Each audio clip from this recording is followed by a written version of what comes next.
Hello students, आज हम कर रहे हैं कक्षा 7वीं पाठ 6 भीष्म। पांचों पांडव और धृतराष्ट्र के क्या थे, 100 पुत्र थे जो कौरव कहलाए थे और हस्तिनापुर के साथ साथ क्या थे, वो रहने लगे थे।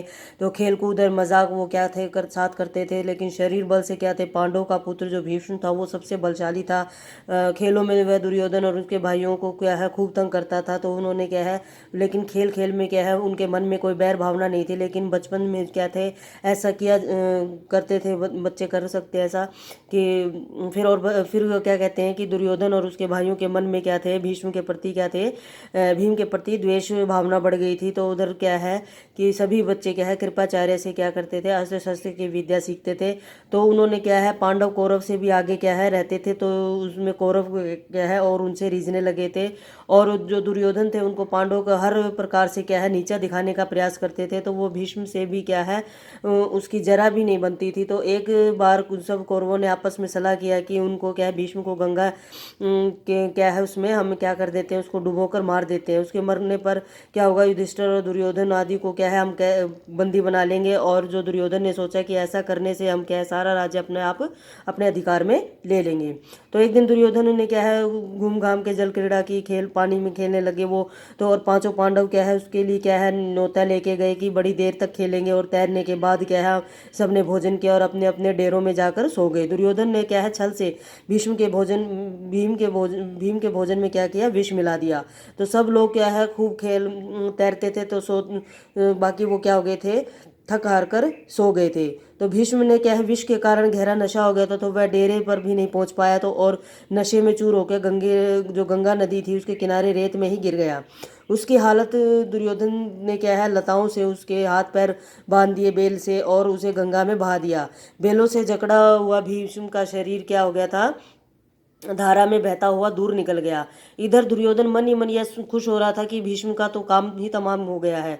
तब ये क्या कहते हैं कि जो युधिष्ठिर थे वो आदि क्या थे जागे, और भीष्म को न पाया। तो चारों भाइयों ने मिलकर क्या सारा जंगल और वहां गंगा के नदी के किनारे जहां जल क्रीड़ा की जा रही थी छान डाला, पर भीष्म का कहीं भी पता नहीं चल पाया उन्हें।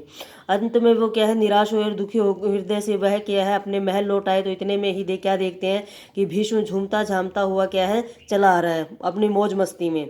पांडव और कुंती के आनंद का क्या ठिकाना नहीं रहा। दुर्योधन क्या युधिष्ठिर क्या कहता है, फिर कुंती आदि ने भीष्म को क्या है गले लगा लिया। पर यह सब हाल देखकर कुंती को बड़ी चिंता हुई। उसने विदुर को क्या है बुला भेजा और कहा कि अकेले में उनसे बोली कि दुष्ट दुर्योधन जरूर कोई न कोई चाल चल रहा होगा, जो राज्य के लोभ में वह भीष्म को भी क्या है मार सकता था, उसने मारने का प्रयास किया। मुझे इसकी क्या है चिंता हो रही है। तो वो क्या कहते हैं राजनीति कुशल के जो विदुर थे वो कुंती को समझाते हैं कि बोलते हैं कि तुम्हारा कहना तो सही है, परंतु कुशल इसी में है कि वह इस बात को अपने तक ही रखे, प्रकट रूप से दुर्योधन को क्या है निंदा कथा भी न करे।